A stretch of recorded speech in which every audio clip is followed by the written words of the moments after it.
ہے، لیکن ان سارے اعضاء کا کوئی فائدہ نہیں، اس لیے کہ میری شہرت محفوظ نہیں رہی۔ اسی طرح کی ختم نبوت اگر محفوظ نہ رہا، آپ نماز بھی پڑھتے جائیں گے کوئی فائدہ نہیں ہوگا، آپ قرآن بھی پڑھتے جائیں گے کوئی فائدہ نہیں ہوگا، آپ خانہ کعبہ کا طواف بھی کرتے رہیں گے تو کوئی فائدہ نہیں ہوگا، اس لیے کہ آپ کی شہرت محفوظ نہیں رہی، دین اسلام کی شہرت محفوظ نہیں رہی۔ تو عقیدہ ختم نبوت یہ دین اسلام کا مرکز اور دین اسلام کی شہرت ہے۔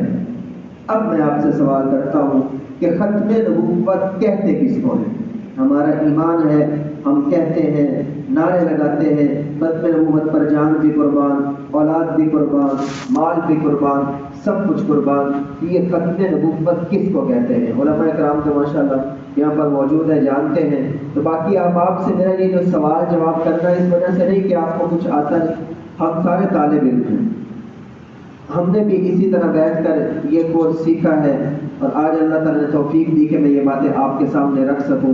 یہ سوال جواب کا صرف یہی مقصد ہے کہ یہ بات اچھی طرح ہمارے ذہن میں بیٹھ جائے، اور سوال جواب کرنے سے یہ بھی فائدہ ہوگا کہ آپ جاگتے رہیں گے۔ ہم وہ جی ٹی روڈ پر چلتے رہیں گے، موٹر وے پر چلیں تو نیند آ جاتی ہے کیونکہ آگے سے تو کسی نے آنا نہیں ہوتا، تو جی ٹی روڈ پہ آگے وہ لائٹیں بھی لگتی ہیں، ہارن بھی آتے ہیں، تو آنکھ کھلی رہتی ہے، اس لیے ہم جی ٹی روڈ پر چلیں گے تو جاگتے رہیں گے انشاءاللہ۔ تو ختم نبوت کے بارے میں آپ سے پوچھتا ہوں، ختم نبوت کس کو کہتے ہیں؟ کوئی ساتھی بتا دیں، ختم نبوت کس کو کہتے ہیں؟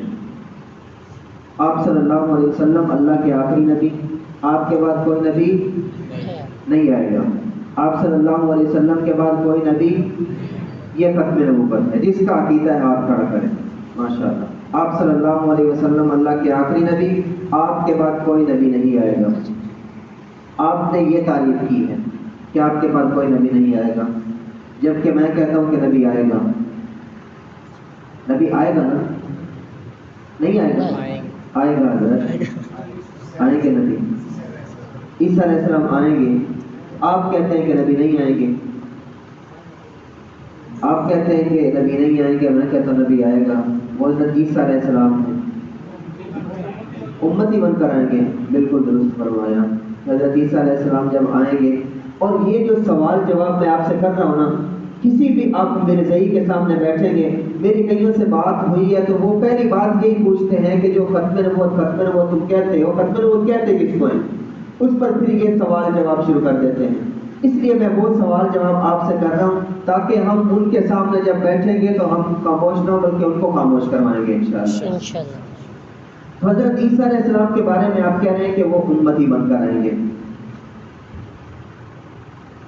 تو کیا وہ نبی نہیں ہوں گے جب آئیں گے؟ امتی ہوں گے، امتی ہوں گے یا نبی ہوں گے؟ امتی ہوں گے۔ جو کہتے ہیں کہ حضرت عیسیٰ علیہ السلام جب آئیں گے تو امتی ہوں گے، وہ ہاتھ کھڑا کریں۔ یہ ادھر والے ہاتھ نظر نہیں آ رہے ہیں، امتی ہوں گے۔ اور جو کہتے ہیں کہ حضرت عیسیٰ علیہ السلام جب آئیں گے تو نبی ہوں گے، وہ ہاتھ کھڑا کریں۔ اب بھی کچھ ہاتھ نظر آ رہے ہیں۔ اچھا، جو کہتے ہیں کہ حضرت عیسیٰ علیہ السلام آئیں گے تو نبی بھی ہوں گے اور امتی بھی ہوں گے، وہ ہاتھ کھڑا کریں۔ اب بھی ماشاءاللہ کچھ ہاتھ نظر آ رہے ہیں۔ تو اب ہم نے یہاں سے اپنا جائزہ لینا ہے کہ ہماری حالت کیا ہے، جبکہ پہلے میں نے آپ کے سامنے عرض کیا تھا کہ عقیدے کے اندر پاس ہونے کے لیے کتنے نمبروں کی ضرورت ہے؟ 100 نمبروں کی ضرورت ہے۔ لیکن اس عقیدے کے بارے میں ہمارے اس تھوڑے سے مجمع کے اندر 4 گروہ بنے ہیں۔ بعض کہتے ہیں وہ امتی ہوں گے، بعض کہتے ہیں وہ نبی ہوں گے، کچھ کہتے ہیں وہ نبی بھی ہوں گے اور امتی بھی ہوں گے، اور چوتھا گروہ جو ہے وہ ابھی تک سوچ رہا ہے کہ کیا ہوں گے، وہ خاموش ہیں۔ تو ہمارے 4 گروہ عقیدے کے بارے میں یہاں پر موجود ہیں، جو اس اہم اور بنیادی عقیدے کے بارے میں جس کے بغیر کوئی کام چل ہی نہیں سکتا۔ عقیدہ ختم نبوت کی مکمل معلومات ہونا ہر مسلمان کے لیے ضروری ہے، ہر مسلمان کے لیے ضروری ہے کہ اس کو عقیدہ ختم نبوت اچھی طرح معلوم ہو۔ تو یہ سارے سوال جواب۔ تو اصل عقیدہ کیا ہے کہ حضرت عیسیٰ علیہ السلام جب آئیں گے تو نبی ہوں گے، نبوت ان سے واپس نہیں لی جائے گی۔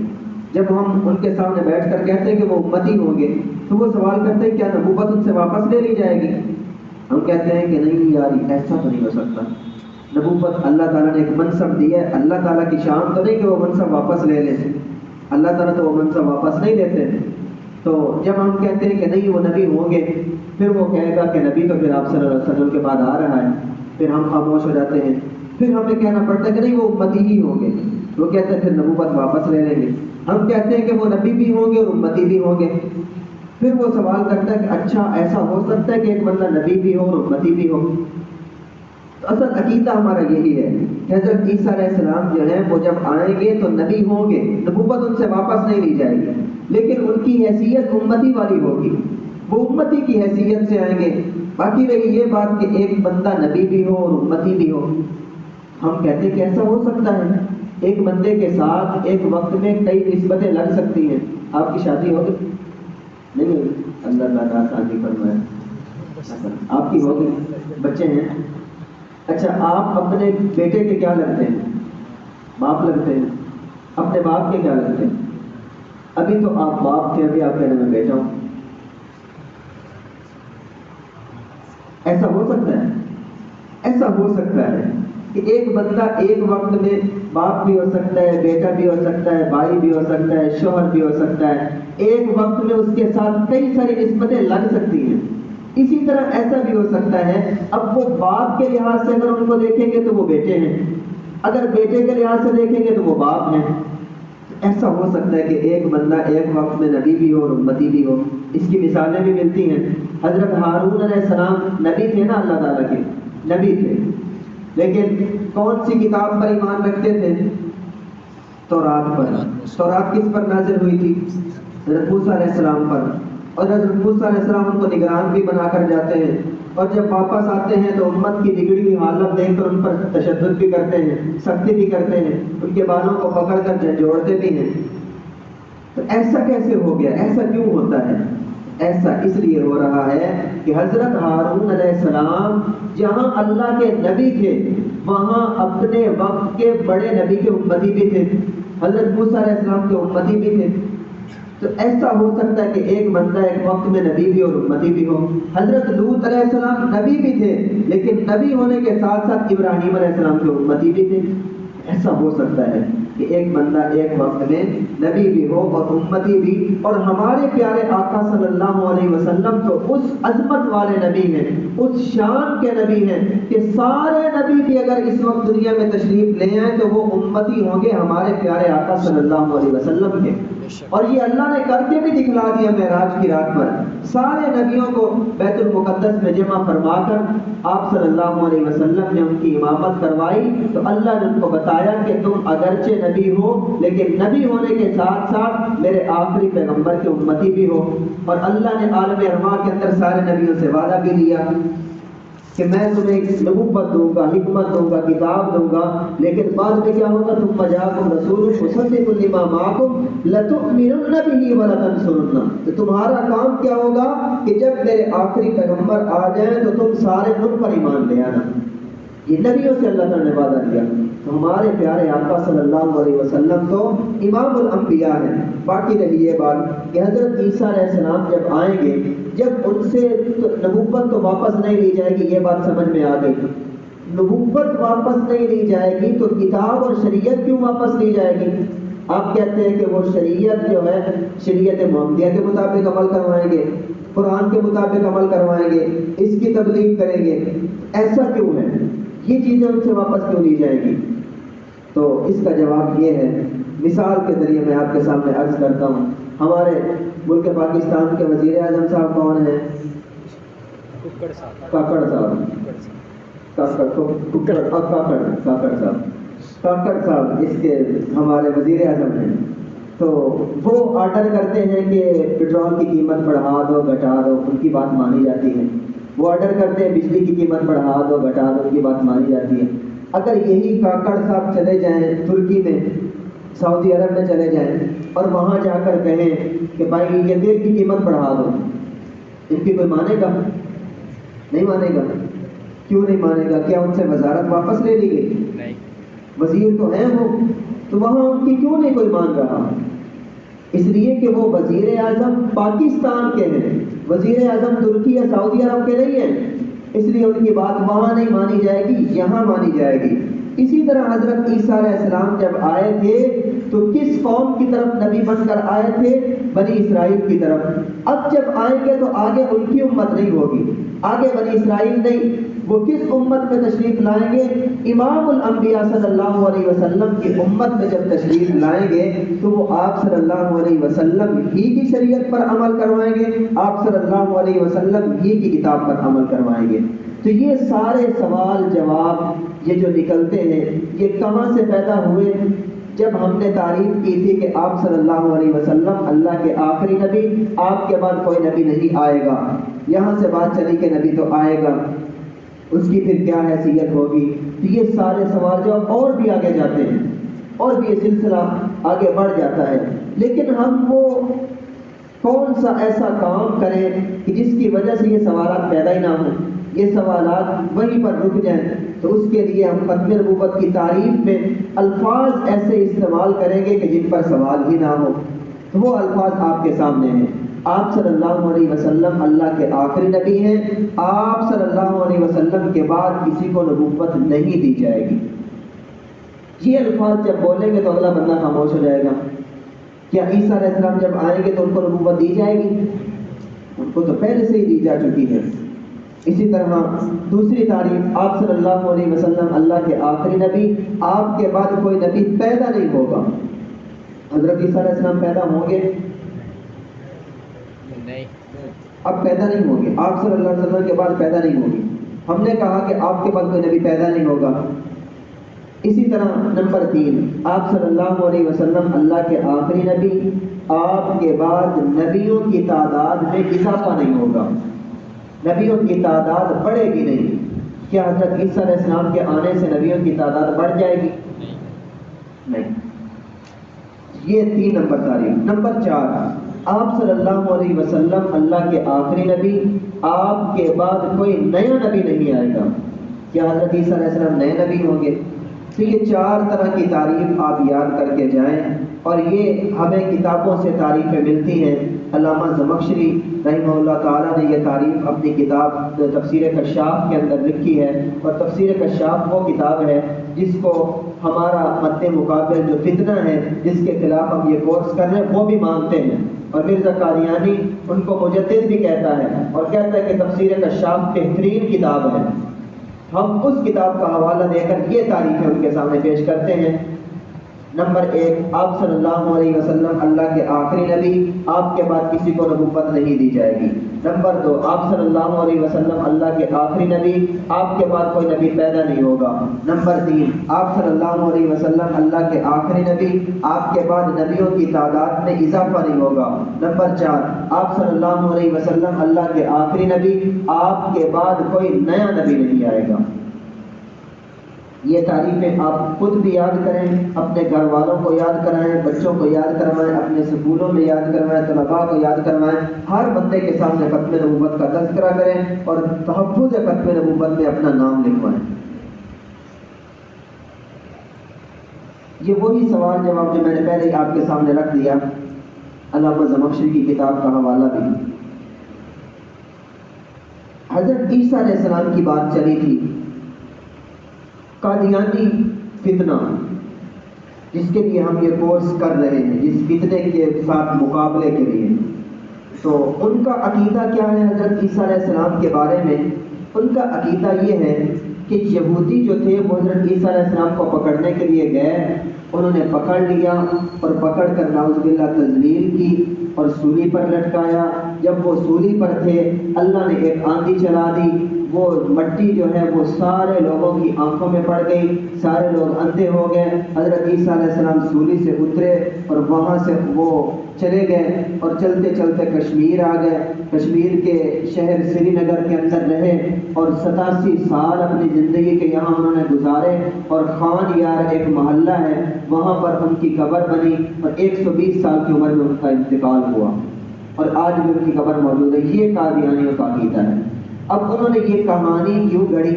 اس لیے کہ انہوں نے مرزا قادیانی کو حضرت عیسیٰ علیہ السلام بنانا تھا، نعوذ باللہ، کہ عیسیٰ جو آنے تھے وہ مرزا قادیانی کی شکل میں آ چکے، اگر وہ اسی عقیدے پر رہتے جو قرآن و حدیث کا عقیدہ ہے کہ اللہ نے ان کو زندہ اوپر اٹھایا اور زندہ ہی قیامت کے نزدیک نازل ہوں گے، تو پھر مرزا قادیانی کو وہ نہیں بنا سکتے تھے، کیونکہ مرزا قادیانی تو پیدا ہوا ہے، تو اس کے پیدا ہونے کے لیے انہوں نے یہ کہانی گھڑی کہ وہ پہلے فوت ہو چکے ہیں، اور فوت ہوا بندہ جب دوبارہ آتا ہے تو وہ پیدا ہو کر آتا ہے۔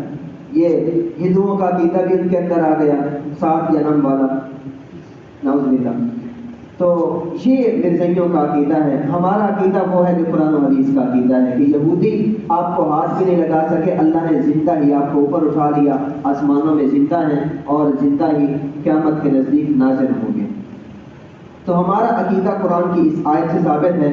قادیانی اگرچہ قرآن و حدیث پر ایمان کا دعویٰ کرتے ہیں کہ ہم قرآن و حدیث کو مانتے ہیں، لیکن ابھی آپ جو دیکھیں گے کہ قرآن کیا کہتا ہے اور ان کا عقیدہ کیا ہے تو یہ متضاد ہے۔ معلوم ہوا کہ وہ قرآن کو نہیں مانتے۔ قرآن میں اللہ تعالیٰ فرماتے ہیں وَقَوْلِهِمْ إِنَّا قَتَلْنَا الْمَسِيحَ عِيسَى ابْنَ مَرْيَمَ رَسُولَ اللَّهِ، کہ یہودیوں کی یہ بکواس ہے ہم نے عیسیٰ بن مریم کو قتل کر دیا۔ اصل بات کیا، وما قتلوہ، وہ قتل نہیں کر سکے ان کو، وما صلبوہ، نہ وہ سولی چڑھا سکے، بلکہ ولیکن شبہ لہم، معاملہ ہی ان کے لیے مشتبہ ہو گیا۔ اور جو لوگ اس بارے میں اختلاف کرتے ہیں وہ شک میں ہیں، اور جو ان کے پاس کوئی علم نہیں ہے وہ صرف اٹکل بچوں کے پیچھے چلنے والے لوگ ہیں۔ تو اللہ نے فیصلہ فرما دیا کہ اصل کیا ہے، وما قتلوہ، یقینا پکی بات ہے کہ حضرت عیسیٰ علیہ السلام کو وہ قتل نہیں کر سکے، بل رفعہ اللہ الیہ، بلکہ اللہ نے تو ان کو اوپر اٹھا لیا۔ آگے قادیانی یہ بھی اعتراض کرتے ہیں کہ یہ جس میں عنصری، یہ اوپر آسمانوں پر کیسے جا سکتا ہے؟ یہ تو اوپر قرہ نار ہے، وہاں سے تو جو چیز بھی گزرے گی جل جائے گی، اوپر زمہریر ہے، وہ بھی وہاں سے بھی کوئی نہیں گزر سکتا، وہ برف ہے، وہاں سے بھی ہمارا یہ جسم نہیں جا سکتا۔ تو ہم ان کو کہتے ہیں کہ یہ بات کر کے تو تم نے اللہ کی قدرت کا ہی انکار کر دیا۔ اللہ نے اس کا بھی جواب دیا وَكَانَ اللَّهُ عَزِيزًا حَكِيمًا، یہ بات تمہارے لیے مشکل ہوگی، اللہ کے لیے یہ کام مشکل نہیں ہے، اللہ بڑا زبردست اور حکمت والا ہے۔ حضرت عیسیٰ علیہ السلام کے متعلق قرآن و حدیث کے اندر یہی عقیدہ ہمیں ملتا ہے۔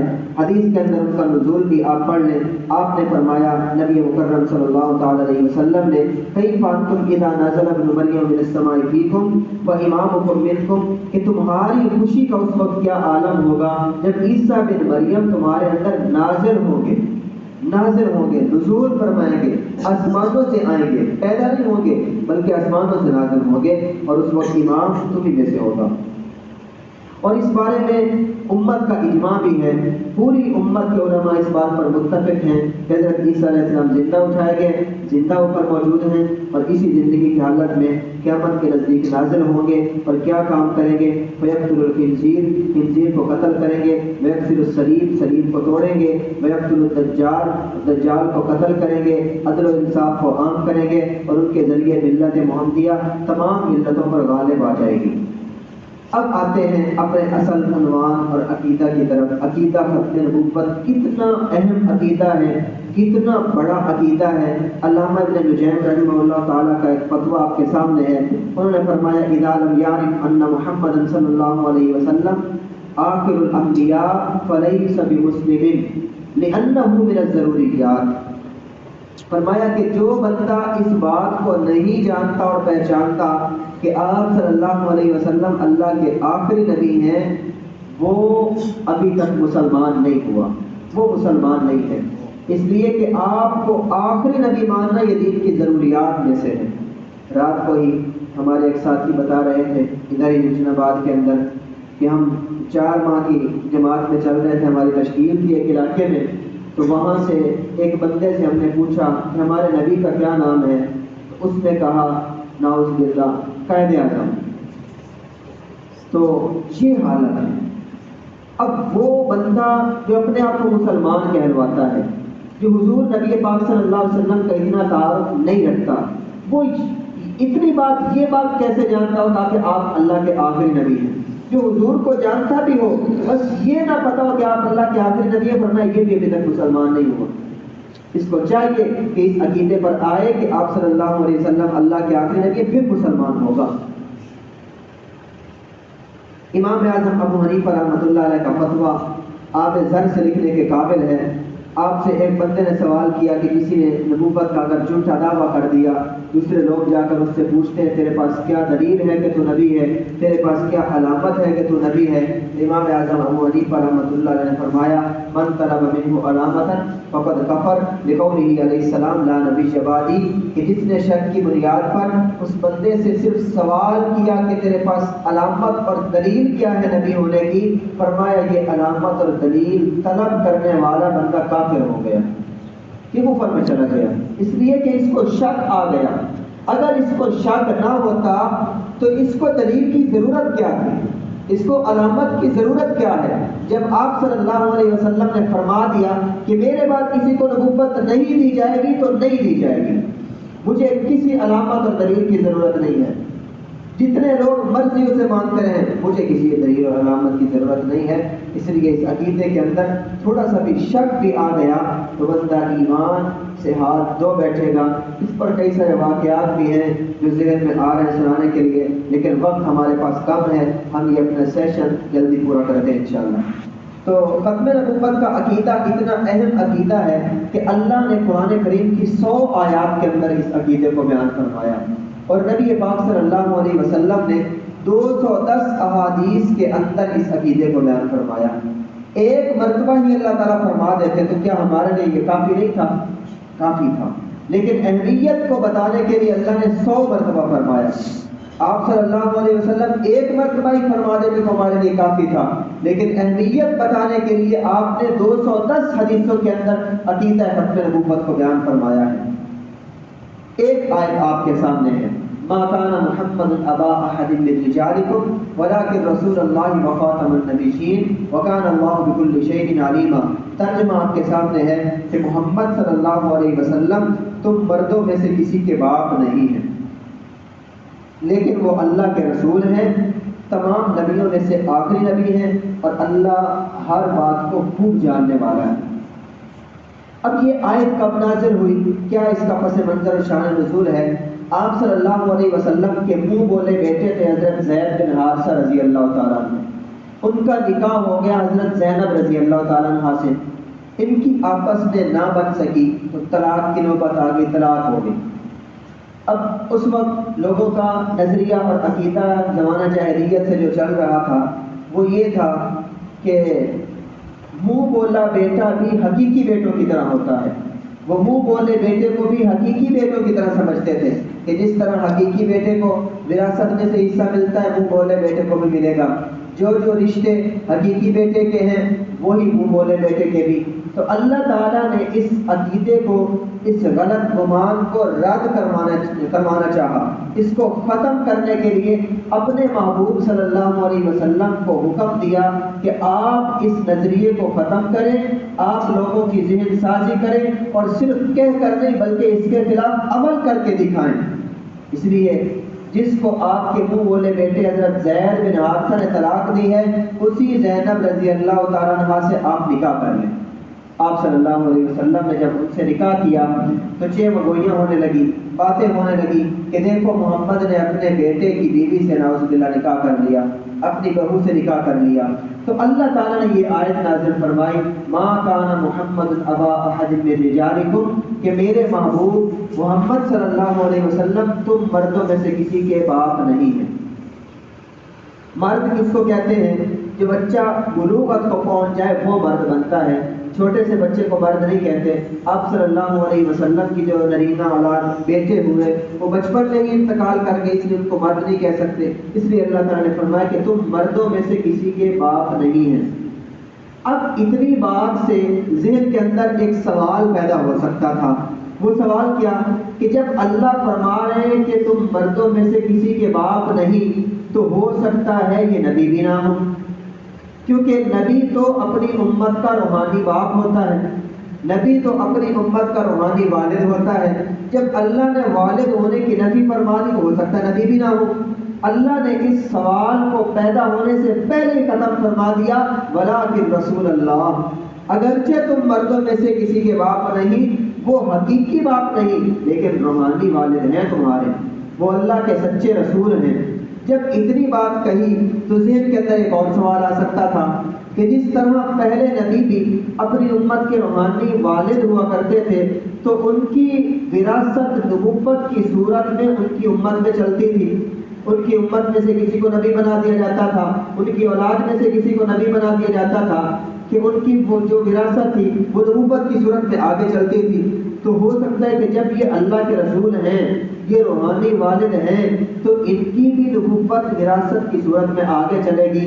اس سوال کو بھی پیدا ہونے سے پہلے ہی اللہ تعالیٰ نے ختم فرما دیا وخاتم النبیین، کہ آپ اللہ کے سچے رسول ہیں، لیکن آپ کی نبوت آگے نہیں چلے گی بلکہ آپ اللہ کے آخری نبی ہیں، آپ کے بعد کسی کو نبوت نہیں دی جائے گی۔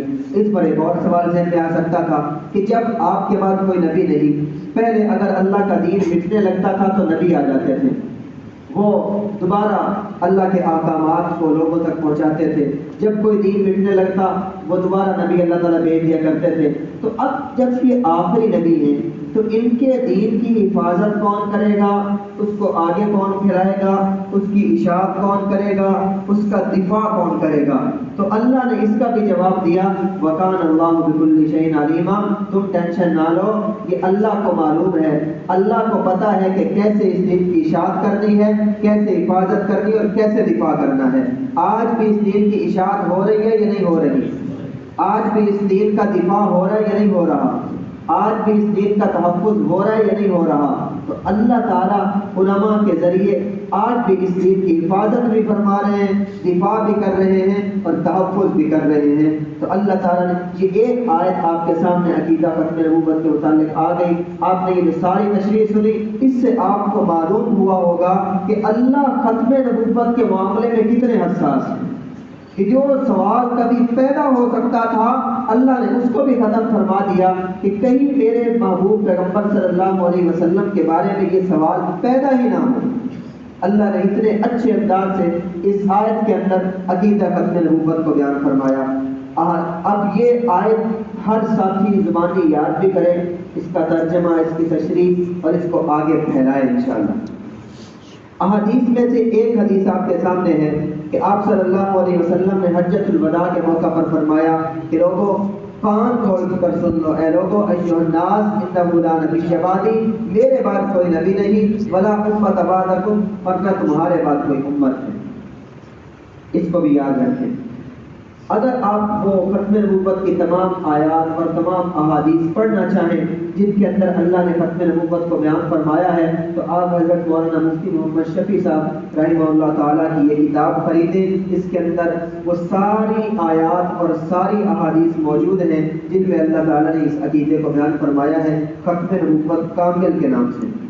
اور انہی 210 احادیث میں سے ایک پیشن گوئی آپ صلی اللہ علیہ وسلم کی آپ کے سامنے ہے۔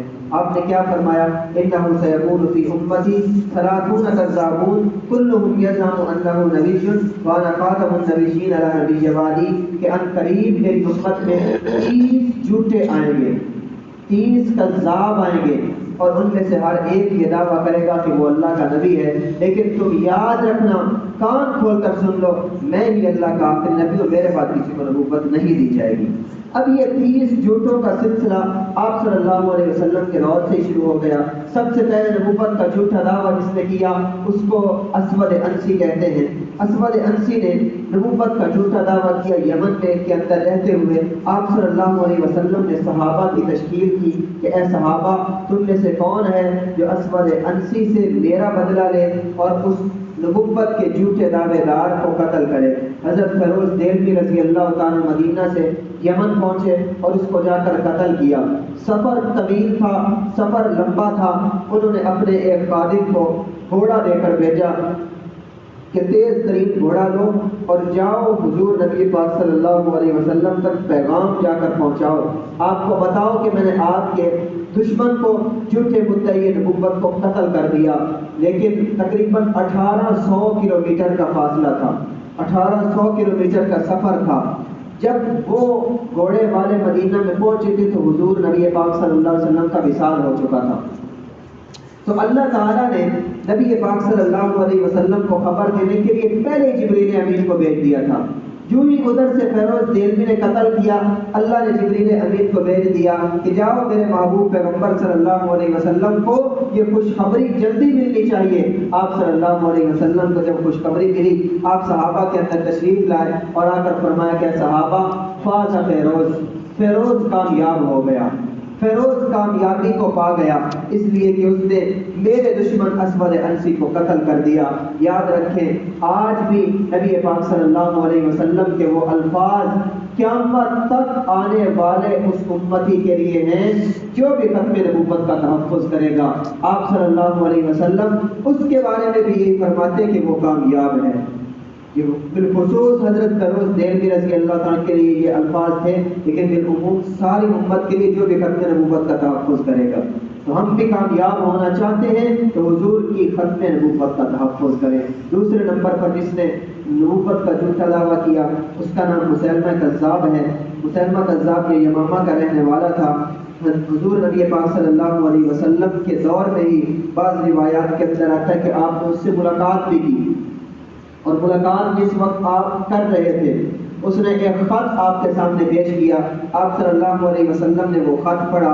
خط کے اندر 3 باتیں لکھی ہوئی تھی کہ اے محمد، بلکہ بعض روایات کے اندر آتا ہے کہ اس کے قاصد خط لے کر آئے، بعض کہتا ہے کہ آپ صلی اللہ علیہ وسلم خود اس کے سامنے موجود تھے۔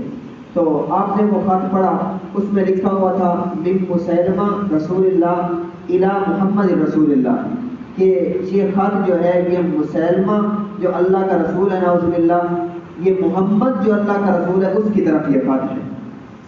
تو آپ صلی اللہ علیہ وسلم نے وہ خط پڑھا تو اس میں 3 باتیں تھیں کہ اے محمد آپ عرب کے نبی بن جائیں، مجھے عجم کا نبی بنا دیں۔ نمبر 2، اگر اس پر آپ راضی نہیں ہوتے آپ شہروں کے نبی بن جائیں، مجھے دیہاتوں کا نبی بنا دیں۔ نمبر 3، اگر اس پر بھی آپ راضی نہیں ہوتے تو پھر آپ اپنے صحابہ کو وصیت کر جائیں کہ میرے بعد جو نبی ہوگا وہ مسیلمہ ہوگا۔ روایات کے اندر آتا ہے اس وقت آپ صلی اللہ علیہ وسلم کے ہاتھ میں ایک لکڑی تھی، ایک لکڑی کا ٹکڑا تھا جس کو ہم چھمکی کہتے ہیں، چھمکی آپ صلی اللہ علیہ وسلم کے ہاتھ میں تھی۔ آپ نے فرمایا کہ صحابہ مسیلمہ جو ہے وہ مجھ سے نبوت میں سے حصہ مانگ رہا ہے، اگر وہ مجھ سے اس لکڑی میں سے بھی حصہ مانگے گا تو ہرگز میں اس کو نہیں دوں گا، اس لیے کہ اس کو بھی نبوت کے ہاتھ لگ چکے ہیں۔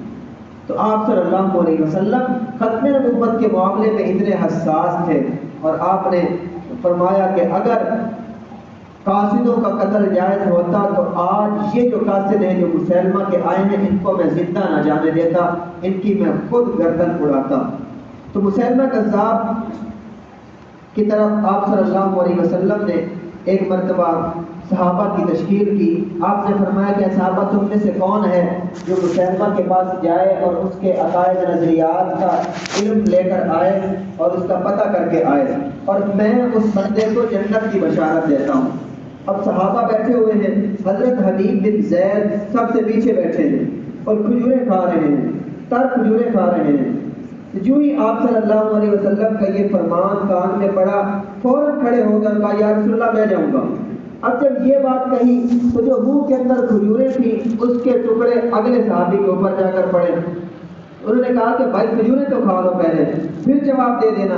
تو انہوں نے کہا کہ اگر میں کھجوریں ہی کھاتا رہتا اور یہ سعادت کوئی اور لے جاتا تو میں ہمیشہ ساری زندگی اسی حسرت میں رہتا کہ میں آپ صلی اللہ علیہ وسلم کی ختم نبوت کا تحفظ نہ کر سکا۔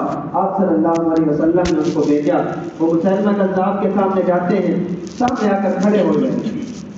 مسیلمہ نے پوچھا کہاں سے آئے ہو؟ انہوں نے کہا مدینہ سے آیا ہوں۔ جب اتنی بات ہوئی تو مسیلمہ نے اپنے ساتھ بیٹھے ہوئے وزیروں مشیروں سے کہا کہ لو جی آج کام بن گیا، آج کام بن گیا۔ انہوں نے کہا کہ کیسے کام بن گیا؟ اس نے کہا کہ یہ دیکھو میرے سامنے جو بندہ کھڑا ہے یہ مدینہ سے آیا ہے، آج یہ میری نبوت کو مانے گا تو اس کی وجہ سے باقی سارے لوگ مجھے مان لیں گے کہ دیکھو اس کو مدینے والے بھی مان رہے ہیں تو ہم بھی اس کو مانیں۔ لیکن اس بدبخت کو کیا پتا تھا کہ یہ حضور نبی پاک صلی اللہ علیہ وسلم کا تربیت یافتہ ہے، یہ آپ صلی اللہ علیہ وسلم کا دیوانہ ہے، آپ صلی اللہ علیہ وسلم کا سچا عاشق ہے، یہ اپنے ٹکڑے تو کروا جائے گا لیکن ختم نبوت پر کمپرومائز نہیں کرے گا۔ حبیب بن زید نے کہا اتشہد ان محمد رسول اللہ، کیا گواہی دیتے ہو کہ محمد اللہ کے رسول ہیں؟ حضرت حبیب بن زید نے فرمایا نعم اشہد ان محمد رسول اللہ، ہاں میں گواہی دیتا ہوں کہ محمد صلی اللہ علیہ وسلم اللہ کے سچے رسول ہیں۔ اب اس نے سوال کیا اتشہد انی رسول اللہ، کیا اس بات کی گواہی دیتے ہو کہ میں بھی اللہ کا رسول ہوں، میں بھی اللہ کا نبی ہوں؟ حضرت حبیب بن زید نے فرمایا انا اسم لا اسمع، کہ بدبخت میرے کان بہرے ہیں، وہ تیری اس بکواس کو نہیں سنتے۔ اس نے پھر سوال کیا اتشہد ان محمد رسول اللہ، محمد کو اللہ کا رسول مانتے ہو؟ نعم اشہد ان محمد رسول اللہ، ہاں میں محمد کو اللہ کا رسول مانتا ہوں۔ اس نے کہا اتشہد انی رسول اللہ، مجھے بھی اللہ کا رسول مانتے ہو؟ فرمایا میرے کان بہرے، وہ تیری بکواس کو نہیں سنتے۔ 3 مرتبہ جب یہی جواب ملا، اس نے اپنے جلاد کو بلایا اور کہا اس حبیب کے ساتھ کھڑے ہو جاؤ، اور کہا کہ اے حبیب تمہیں پتہ نہیں ہے تم کہاں کھڑے ہو؟ حبیب بن زید نے فرمایا ہاں مجھے پتہ ہے، میں نبوت کے جھوٹے دعوے دار کے سامنے کھڑا ہوں۔ اس نے کہا تمہیں پتہ ہے کہ تم کتنے ہو؟ کہا مجھے پتہ ہے میں اکیلا ہوں۔ اس نے کہا تمہیں پتہ ہے میرے ساتھ کتنے ہیں؟ کہا ہاں مجھے پتہ ہے کہ 40,000 جنگجو تمہارے ساتھ ہیں۔ اس نے کہا تمہیں پتہ ہے میں تمہارے ساتھ کیا کر دوں گا؟ تو حبیب بن زید نے فرمایا زیادہ سے زیادہ قتل کر دو گے، اس سے بڑھ کر تم کچھ نہیں کر سکتے۔ اس نے کہا اگر اب تم نے میرے سوال کا جواب ٹھیک سے نہ دیا تو میں تمہارے ساتھ وہ کروں گا جو رہتی دنیا تک یاد رکھا جائے گا۔ اس نے سوال کیا اتشہد ان محمد رسول اللہ، کیا محمد کو اللہ کا رسول مانتے ہو؟ کہا نعم اشہد ان محمد رسول اللہ، ہاں میں محمد صلی اللہ علیہ وسلم کو اللہ کا سچا رسول مانتا ہوں۔ اس نے کہا اتشہد انی رسول اللہ، کیا مجھے بھی اللہ کا رسول مانتے ہو؟ فرمایا انا اسم لا اسمع، میرے کان بہرے وہ تیری بکواس کو نہیں سنتے۔ جلاد کو کہا ایک ہاتھ کاٹ دو۔ مسلمہ نے ایک ہاتھ کٹوا کر حبیب بن زید کے سامنے رکھ دیا، شاید یہ اپنے خون کو دیکھ کر ڈگمگا جائے۔ پھر سوال کیا، جواب وہی ملا، کہا اس کی ایک پاؤں کاٹ دو، اس کے سامنے رکھ دو۔ پاؤں کاٹ دیا گیا، سامنے رکھ دیا گیا۔ پھر سوال کیا، جواب وہی ملا، کہا دوسرا ہاتھ بھی کاٹ دو۔ دوسرا ہاتھ کاٹ کر سامنے رکھ دیا گیا۔ پھر سوال کیا، وہی جواب ملا، کہا دوسرا پاؤں بھی کاٹ دو۔ دوسرا پاؤں بھی کاٹ کر سامنے ڈال دیا گیا۔ پھر سوال کیا، جواب وہی ملا، کہا پورا بازو کاٹ دو۔ پورا بازو کاٹ دیا گیا۔ پھر سوال کیا، وہی جواب ملا، کہا پوری ٹانگ کاٹ دو۔ پھر سوال کیا، جواب وہی ملا، کہا دوسرا بازو بھی کاٹ دو۔ احادیث کی کتابوں کے اندر لکھا ہوا ہے فقطعہ مسلمہ عضواً عضواً، کہ مسلمہ نے حبیب بن زید کا ایک ایک عضو کٹوا دیا اور ایک ایک خون کا قطرہ نکلتا رہا۔ حبیب بن زید حضور کی محبت کا دعویٰ کرتے رہے، ختم نبوت کا نعرہ لگاتے رہے اور ختم نبوت کا پرچار کرتے رہے۔ مسلمہ نے ان کو قتل کروا دیا، جام شہادت انہوں نے نوش کر لیا، لیکن آخری دم تک، خون کے آخری قطرے تک حضور کی ختم نبوت پر سمجھوتا نہیں کیا۔ حبیب بن زید وہ جانتے تھے کہ اگر آج میں ڈگمگا گیا تو یہ 1400 سال کے بعد آنے والا مسلمان کیا کرے گا؟ یہ 1400 سال کے بعد آنے والے کیا کریں گے اگر آج میں ڈگمگا گیا؟ حبیب بن زید رضی اللہ تعالی نے جام شہادت نوش کر لیا، لیکن ختم نبوت پر سمجھوتا نہیں کیا۔ سب سے پہلے شہید ختم نبوت حضرت حبیب بن زید۔ جب ان کی والدہ ام عمارہ کو پتہ چلا کہ میرے بیٹے کو وہاں پر شہید کر دیا گیا، ایک ایک عضو کاٹ دیا گیا، ختم نبوت کے لیے قربان ہو گیا، ایسے جھولی اٹھائی، آسمان کی طرف چہرہ کیا اور کہا یا اللہ تیرا شکر ہے کہ کل قیامت کے دن میں بھی سر اٹھا سکوں گی، کل قیامت کے دن میرا سر بھی اونچا ہوگا کہ میں ایک شہید کی والدہ ہوں۔ اور اپنے خادم کو بھیجا، جاؤ مدینے کی ساری گلیوں میں اعلان کر دو آج جو بھی میرے گھر آئے وہ میرے ساتھ افسوس کرنے نہ آئے، مجھے خوشخبری دینے کے لیے آئے۔ یہ صحابہ کا جذبہ تھا حضور کی ختم نبوت کے بارے میں۔ پہلے غازی ختم نبوت حضرت ابو مسلم خولانی رحمہ اللہ تعالی، جن کو آگ کے اندر ڈالا گیا اور آگ ان کا ایک بال بھی نہ جلا سکی، اللہ نے نبی پاک صلی اللہ علیہ وسلم کی نبوت کا معجزہ دکھایا کہ حضرت ابو مسلم خولانی اس آگ سے ہو کر مدینہ کے اندر تشریف لائے۔ یہ واقعہ بھی تفصیلی ہے، انشاءاللہ پھر کسی موقع پر آپ کے سامنے عرض کریں گے۔ یہ وہ یمامہ کا میدان ہے جہاں پر ختم نبوت کی جنگ لڑی گئی۔ مسیلمہ کذاب کے خلاف حضرت سیدنا صدیق اکبر رضی اللہ تعالیٰ نے 3 لشکر بھیجے۔ پہلا لشکر حضرت شرحبیل بن حسنہ رضی اللہ تعالیٰ کی قیادت میں بھیجا، اس لشکر کو شکست ہو گئی۔ صدیق اکبر نے دوسرا لشکر بھیجا حضرت اکرمہ رضی اللہ تعالیٰ کی قیادت میں، اس لشکر کو بھی شکست ہو گئی۔ حضرت سیدنا صدیق اکبر رضی اللہ تعالیٰ نے اکرمہ کی شکست کی خبر سن کر اس طرح ایک مکہ بنایا اور اپنی کمر پر مارا اور کہا کہ اکرمہ کی شکست نے میری کمر کو توڑ دیا۔ اور اس وقت فتنوں نے سر اٹھایا ہوا تھا، سارے صحابہ گئے ہوئے ہیں، سارا مدینہ خالی ہے، کوئی کہیں جنگ لڑ رہا ہے، کوئی ختم نبوت کی جنگ لڑ رہا ہے۔ آپ ختم نبوت کے لیے پیچھے لشکروں کے لشکر بھیجتے جا رہے ہیں اور ان کو وہاں پر شکست ہو رہی ہے۔ آپ مدینہ سے نکلتے ہیں، آپ ننگے پاؤں ہیں اور باہر جا کر دیکھتے ہیں کہ کوئی تو ملے کہ جس کو میں پیغام جس کے ہاتھ بھجواؤں۔ چند چھوٹے بچے کھیل رہے تھے، ان میں ایک جو سمجھدار معلوم ہوا اس کو بلایا اور کہا کہ گھوڑا چلا لیتے ہو؟ کہا کہ میں سواری کر لوں گا۔ کہا کہ جلدی سے آؤ، جلدی سے اس کو بلایا۔ پاؤں میں جوتا نہیں ہے اور صدیق اکبر رضی اللہ تعالیٰ کے ہاتھ میں کاغذات ہیں، سرکاری مہر ہے۔ اس کو کہا فوراً گھوڑا لے کر میرے پاس آؤ۔ گھوڑا لے کر پاس آئے، اب ننگے پاؤں چلتے جا رہے ہیں، خط لکھتے جا رہے ہیں اور چلتے چلتے ہی سرکاری مہر اس خط پر لگائی اور اس کو دی کہ ابھی جا کر یہ خط خالد بن ولید رضی اللہ تعالیٰ کو پہنچاؤ۔ یہ سیدنا صدیق اکبر رضی اللہ تعالیٰ کا عمل ہمیں کیا بتا رہا ہے کہ جوتا کیوں نہیں پہنا، چلتے چلتے خط کیوں نہیں لکھا؟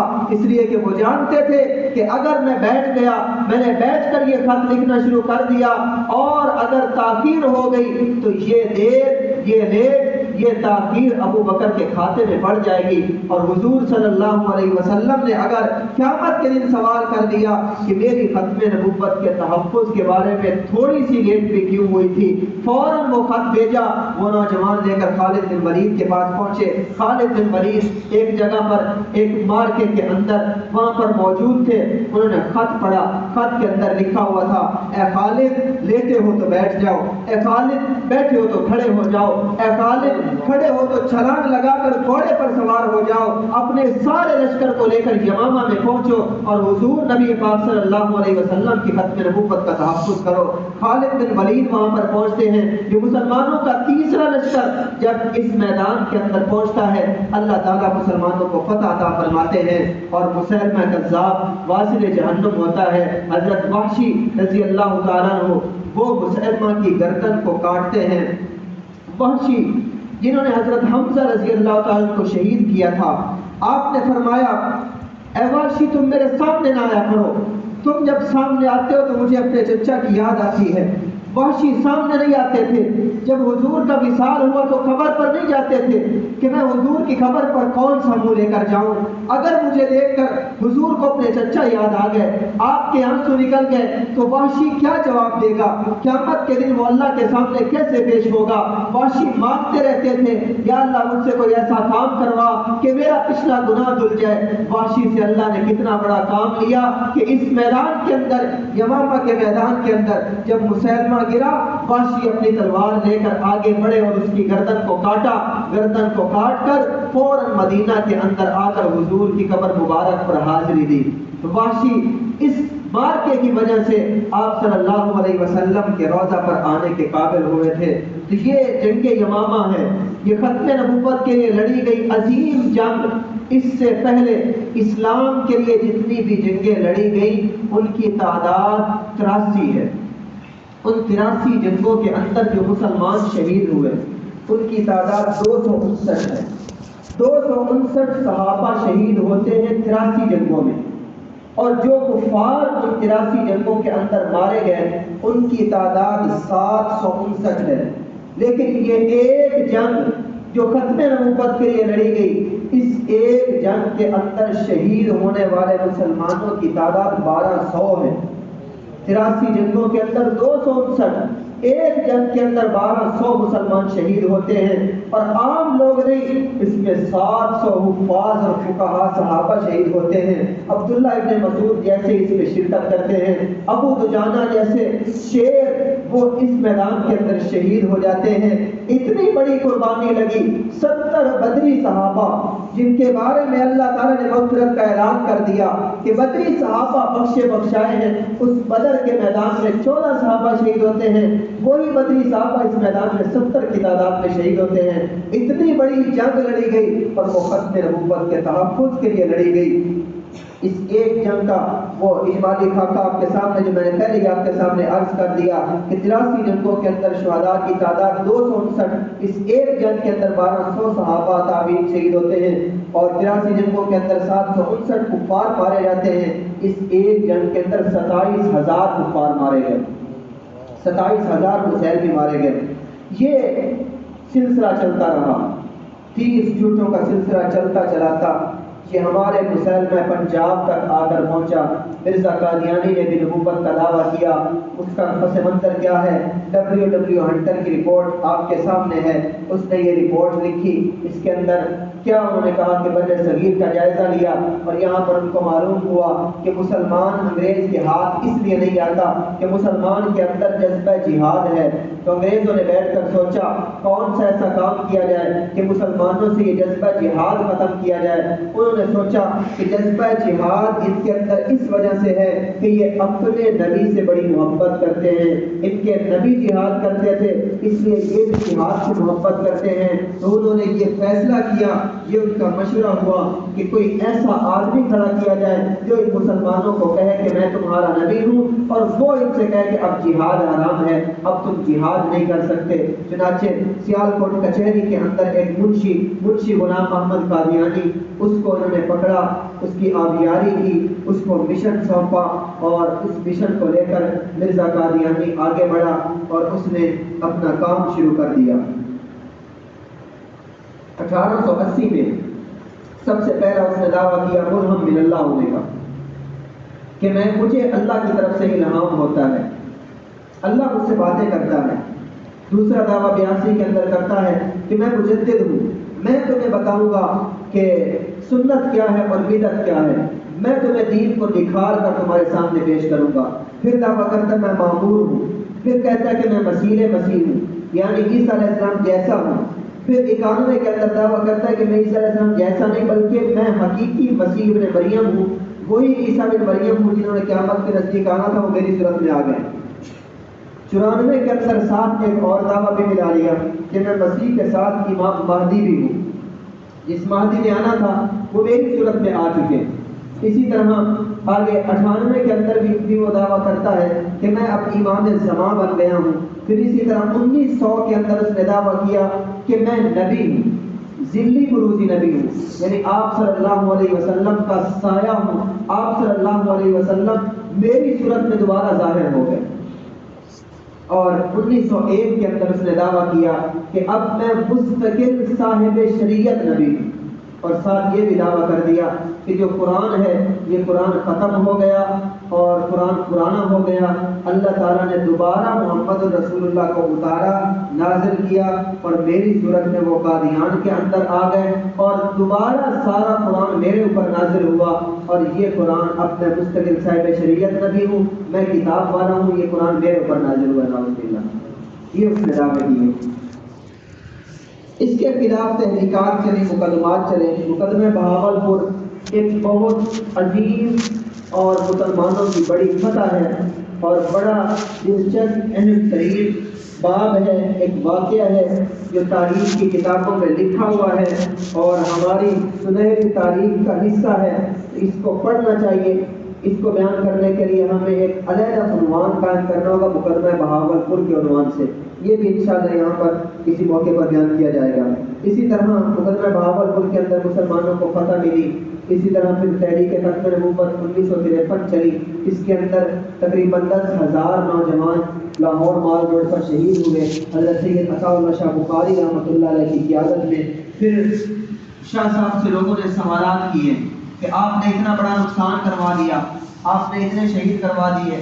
شاہ صاحب نے فرمایا کہ یہ نقصان نہیں ہوا، بلکہ میں اس کو ضمانت دیتا ہوں کہ جو لوگ بھی اس تحریک کے اندر شہید ہوئے ان سے میں یہ وعدہ ہے میرا کہ قیامت کے دن اپنے نانا نبی پاک صلی اللہ علیہ وسلم سے شفاعت لے کر لوں گا۔ اگر شفاعت نہ ملے تو قیامت کے دن میرا گریبان پکڑ لینا۔ اور فرمایا کہ یہ تحریک ناکام نہیں ہوئی، بلکہ ہم نے ایک ٹائم بم فٹ کر دیا ہے، ایک ٹائم بم نصب کر دیا ہے جو اپنے وقت پر پھٹے گا۔ چنانچہ وہی ٹائم بم 1974 کے اندر پھٹا اور قادیانیوں کو غیر مسلم اقلیت قرار دیا گیا۔ اسی طرح 1974 کے بعد قادیانیوں نے کیا سازش رچائی کہ وہ اپنے کرتوں پر، اپنی قمیضوں پر کلمے لکھنے شروع کر دیے، اپنی دیواروں پر کلمے لکھنے شروع کر دیے، اپنی بلڈنگوں پر درود لکھنے شروع کر دیے، اپنی گاڑیوں پر کلمے لکھنے شروع کر دیے۔ تو مسلمانوں نے پھر ایک تحریک چلائی۔ 1984 کے اندر امتناع قادیانیت آرڈیننس، یہ بل پاس ہوا کہ کوئی قادیانی شاعر اسلام کو استعمال نہیں کر سکتا، اپنی عبادت گاہ کو مسجد نہیں کہہ سکتا، اپنی عبادت گاہ پر مینار نہیں بنا سکتا، اذان نہیں کہہ سکتا، اپنے آپ کو مسلمان نہیں کہہ سکتا، قربانی نہیں کر سکتا، غرض جتنے بھی مسلمانوں والے کام ہیں وہ قادیانی نہیں کر سکتے۔ یہ بھی مسلمانوں کی ایک عظیم فتح تھی جو ہمیں ملی۔ اب آتے ہیں اس اصل سوال کی طرف۔ اب ہمارا جو یہ سیشن ہے یہ اپنے اختتام کو جا رہا ہے۔ قادیانی کافر کیوں ہیں؟ نماز بھی ہماری طرح پڑھتے ہیں، روزہ بھی ہماری طرح رکھتے ہیں، زکوٰۃ بھی ہماری طرح ادا کرتے ہیں، سارے کام جب ہمارے والے وہ کرتے ہیں تو وہ کافر کیوں ہوئے؟ کافر کس وجہ سے ہوئے؟ تو قادیانی کافر ہے یہ کیا ہیں؟ اس کو سمجھنے سے پہلے ہم دیکھتے ہیں کہ ایمان اور کفر کس کو کہتے ہیں۔ ایمان کی تعریف آپ کے سامنے ہے۔ فرمایا التصدیق بما جاء به النبی علیہ الصلوۃ والسلام من عند اللہ تعالی والاقرار به، جو چیزیں نبی پاک صلی اللہ علیہ وسلم اللہ تعالیٰ کی طرف سے لے کر آئے ان ساری چیزوں کو ماننا، ان کا اقرار کرنا، یہ ایمان ہے۔ شرع عقائد کے اندر یہ تعریف لکھی ہوئی ہے کہ ان ساری چیزوں کو ماننا جو نبی پاک صلی اللہ علیہ وسلم اللہ کی طرف سے لے کر آئے، یہ ایمان ہے۔ اس کے مقابلے میں کفر کیا ہے؟ کفر کی تعریف ومن انکر شیئا مما جاء به الرسول کان من الکافرین، مما، اس میں من ہے، یہ من تبعیضیہ ہے۔ تو میں کہ جو چیزیں نبی پاک صلی اللہ علیہ وسلم اللہ کی طرف سے لے کر آئے ان میں سے کسی ایک چھوٹی سی چیز کا بھی اگر انکار کر دیا تو بندہ کافر ہو جائے گا، کافروں میں شامل ہو جائے گا۔ ایمان لانے کے لیے ساری چیزوں کا ماننا ضروری ہے، کافر بننے کے لیے ایک چیز کا انکار بھی کافی ہو جائے گا۔ جس طرح ایک مسواک ہے، چھوٹی سی چیز ہے، ایک بندہ مسواک نہیں کرتا، یہ اس کی عملی کوتاہی ہے، اس کو کرنا چاہیے، لیکن ایک بندہ کہتا ہے کہ میں اس مسواک کو سنت نہیں مانتا، جبکہ یہ مسواک تواتر سے ثابت ہے، تو اس کا یہ کہنا کہ میں اس کو سنت نہیں مانتا وہ بندہ کافر ہو جائے گا، دائرہ اسلام سے نکل جائے گا۔ اب آتے ہیں کہ قادیانی کافر کیوں ہیں؟ ان کے کفر کی وجوہات آپ کے سامنے ہے، اجمالی طور پر میں آپ کے سامنے عرض کر دیتا ہوں۔ توحید باری تعالیٰ کا انکار کرتے ہوئے مرزا قادیانی اپنی کتاب کے تذکرہ کے صفحہ نمبر 152 پر لکھتا ہے رأیتنی فی المنام عین اللہ وتیقنت اننی ہوا، کہ میں نے اپنے کشف میں دیکھا کہ میں خود خدا ہوں، اور پھر میں نے یقین کر لیا کہ میں واقعی خدا ہوں۔ اسی طرح اللہ تعالیٰ کی توحید، خدا کا باپ ہونے کا دعویٰ، اپنے بیٹے کے بارے میں اس نے کہا کہ جو بیٹا میرے گھر میں پیدا ہوا وہ کیا ہے؟ فرزند دل بند گرامی ارجمند مظہر الحق والعلا کأن اللہ نزل من السماء، کہ میرے گھر میں جو بچہ پیدا ہوا ہے یہ ایسے ہے جیسے اللہ آسمانوں سے میرے گھر میں اتر آیا ہو، نعوذ باللہ۔ اسی طرح خدا کا بیٹا ہونے کا دعویٰ کیا کہ اللہ نے میرے اوپر جو وحی نازل کی اس میں اللہ نے مجھے اپنا بیٹا کہا، اللہ نے کہا اسمع ولدی، اے میرے بیٹے سن، اور اللہ نے مجھے کہا انت منی بمنزلۃ ولدی، کہ اے مرزے تو میرے لیے ایسے ہے جیسے میرا بیٹا ہو، نعوذ باللہ۔ خدا کی بیوی ہونے کا اس نے دعویٰ کیا کہ ایک مرتبہ یہ مرزا قادیانی پر ایسی حالت آ گئی کشف کے اندر کہ وہ کشف کی حالت ایسی ظاہر ہوئی کہ وہ ایک عورت بن گئے، اور اللہ تعالیٰ مرد کی صورت میں اس کے پاس آیا اور اس نے وہ کام کیا کہ ایک مرد ایک عورت کے ساتھ کرتا ہے، نعوذ باللہ۔ یہ بھی اس کی کتاب کے اندر، آج بھی کتاب موجود ہے جس کے اندر یہ لکھا ہوا ہے۔ یہ اس کی توہینات، اس کی بکواسات زبان پر لانے کو دل نہیں کرتا، لیکن صرف قوم کو اس فتنے کی حساسیت سمجھانے کے لیے کہ یہ کتنا خطرناک اور کتنا غلیظ اور کتنا گندا یہ فتنہ ہے۔ اسی طرح نبوت کا دعویٰ یہ بھی اس کے کفر کی وجوہات میں سے ہے کہ وہ اپنی کتاب شیطانی خزائن جلد نمبر 18 صفحہ نمبر 331 میں لکھتا ہے کہ سچا خدا وہی خدا ہے جس نے قادیان میں اپنا رسول بھیجا۔ نعوذ باللہ، اس عبارت کے اندر اس نے نعوذ باللہ اللہ کی سچائی کو اپنی نبوت کے ساتھ وہ لازم کر لیا کہ اگر وہ رسول نہیں تو نعوذ باللہ اللہ بھی سچا نہیں، کہ سچا خدا وہ ہے جس نے مجھے رسول بنایا، اگر مجھے رسول نہیں بنایا تو نعوذ باللہ وہ سچا بھی نہیں۔ یہ مرزا قادیانی کی بکواسات ہیں۔ اور یہی تک صرف اس کا دعویٰ نہیں رہا، نبوت اور رسالت کا دعویٰ نہیں بلکہ اس سے بڑھ کر محمد الرسول اللہ ہونے کا اس نے دعویٰ کر دیا کہ میں وہی محمد ہوں کہ جو 1300 سال پہلے مکہ کے اندر تشریف لائے، اب وہ میری صورت میں قادیان آ گئے۔ اس نے کیا بکواس کی کہ محمد الرسول اللہ والذین معہ اشداء علی الکفار رحماء بینہم، کہا کہ اس آیت کے اندر سورہ فتح کی آخری آیت کے اندر مجھے محمد کہا گیا اور مجھے ہی رسول کہا گیا۔ نعوذ باللہ۔ آپ صلی اللہ علیہ وسلم پر فضیلت کا دعویٰ بھی کیا کہ نعوذ باللہ میں مجھ سے بہتر ہوں۔ اسی طرح نبیوں کی توہین کرتے ہوئے کہتا ہے کہ سارے نبی جو ہیں وہ میری صورت میں ظاہر ہو گئے دوبارہ۔ عیسیٰ علیہ السلام کی توہین کرتے ہوئے لکھتا ہے کہ نعوذ باللہ عیسیٰ علیہ السلام بغیر باپ کے پیدا نہیں ہوئے، بلکہ نعوذ باللہ ان کی والدہ مریم کی ایک بندے کے ساتھ تعلقات تھے، ان تعلقات کی بنا پر عیسیٰ علیہ السلام کی نعوذ باللہ ولادت ہوئی ہے۔ تو یہ ساری چیزیں اس کی کتابوں کے اندر آج بھی لکھی ہوئی، صحابہ کی توہین کرتا ہے، اہل بیت کی توہین کرتا ہے، یہ ساری عبارات موجود ہیں۔ یہ تذکرہ نامی کتاب جس کو قادیانی قرآن کے برابر سمجھتے ہیں، وہ آگے لکھا بھی ہوا ہے تذکرہ یعنی وحی مقدس، تو اس کو وہ وحی سمجھتے ہیں، قرآن کے برابر اس کو نعوذ باللہ درجہ دیتے ہیں۔ قرآن پاک کی توہین کرتے ہوئے کیا لکھتا ہے کہ قرآن شریف خدا کی کتاب اور میرے منہ کی باتیں۔ احادیث مبارکہ کی توہین کرتے ہوئے لکھتا ہے کہ جو حدیثیں میری تائید کرتی ہیں وہ ٹھیک ہیں، باقی ساری حدیثوں کو نعوذ باللہ ہم رٹی کی طرح پھینک دیتے ہیں۔ نیچے لکھا ہوا جہاد کی حرمت کا اعلان کرتے ہوئے یہ بدبخت بکواس کرتا ہے کہ محمد صلی اللہ علیہ وسلم نعوذ باللہ وہ جلالی نبی تھے، اب جلالی دور ختم ہو گیا، اب جمالی دور شروع ہو گیا، لہٰذا اب تلوار کی ضرورت نہیں، اب کوئی بھی بندہ اپنا نام غازی لکھوا کر غازی بنا کر نہ ظاہر کرے وہ گناہ گار ہوگا، جو بھی اب دین اسلام کے لیے تلوار اٹھائے گا، اسلحہ اٹھائے گا، وہ کافر ہو جائے گا۔ نعوذ باللہ۔ حرمین شریفین کی توہین کرتے ہوئے لکھتا ہے کہ لوگ معمولی سے ثواب کے لیے وہاں جاتے ہیں، حالانکہ ان کو معلوم ہونا چاہیے کہ اگر اس سے زیادہ ثواب لینا ہے تو وہ میرے پاس ہے قادیان میں۔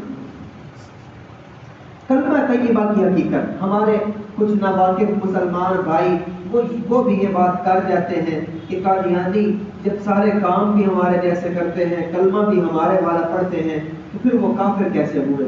تو کلمہ طیبہ کی حقیقت بھی آپ کے سامنے ہے کہ جہاں اپنی مساجد، اپنی عبادت گاہوں پر، اپنی بلڈنگوں پر یہ کلمہ لکھتے ہیں، اور اس عبارت کے اندر اس کا مکمل تفصیل لکھی ہوئی ہے کہ اس نے کہا من فرق بینی و بین المصطفیٰ فما عرفنی وما رعا، کہ جس نے مجھ میں اور محمد مصطفیٰ میں فرق کیا اس نے مجھے نہیں پہچانا اور مجھے نہیں دیکھا۔ کہ وہ کہہ رہا ہے کہ میں وہی محمد رسول اللہ ہوں جو پہلے مکہ میں آئے، اب میری صورت میں یہاں آ گئے۔ کسی بندے نے مرزا بشیر سے سوال کیا جو مرزا قادیانی کا بڑا بیٹا تھا، اس سے کہا کہ جب تم نے نبی علیحدہ بنایا ہے تو کلمہ بھی تبدیل کرو، اس لیے کہ جب نبی آتا ہے تو کلمہ بھی تبدیل ہو جاتا ہے۔ لا الہ الا اللہ آدم صفی اللہ، لا الہ الا اللہ نوح نجی اللہ، لا الہ الا اللہ ابراہیم خلیل اللہ، لا الہ الا اللہ اسماعیل ذبیح اللہ، لا الہ الا اللہ داؤد خلیفۃ اللہ، لا الہ الا اللہ یوسف صدیق اللہ، لا الہ الا اللہ عیسیٰ روح اللہ، موسیٰ کلیم اللہ، لا الہ الا اللہ محمد رسول اللہ۔ یہ سارے کلمے جب تبدیل ہو رہے ہیں، تم نے بھی اپنا علیحدہ نبی بنا، تم بھی کلمہ علیحدہ کرو، کلمہ اپنا چینج کرو۔ تو اس نے کہا کہ ہم کلمہ تو تب چینج کریں، تب تبدیل کریں جب نبی بدلا ہو، جب نبی نیا آیا ہو۔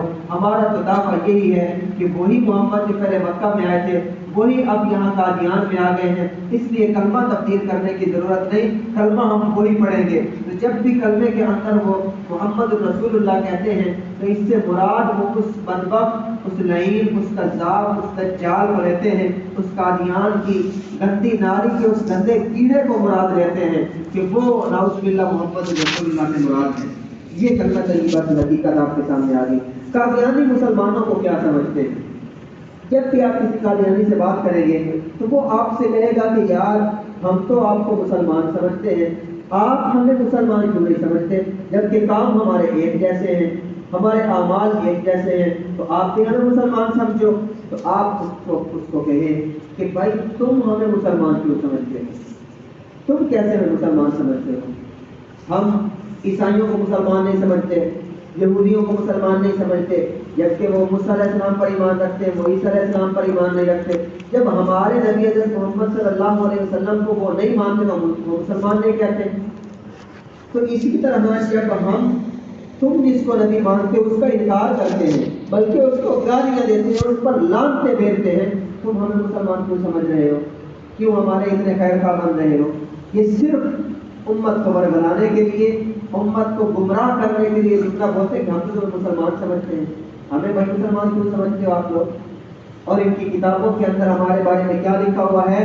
وہ آج بھی کہتے ہیں کہ یہ جو غیر احمدی ہے نا، یہ غیر احمدی یہ مشرکین مکہ کی طرح ہیں اور ہم مہاجرین ہیں، ہم ایک دن وہ بدر کا مار کا ہونا ہے اور پھر سارا دودھ کا دودھ اور پانی کا پانی ہو جائے گا۔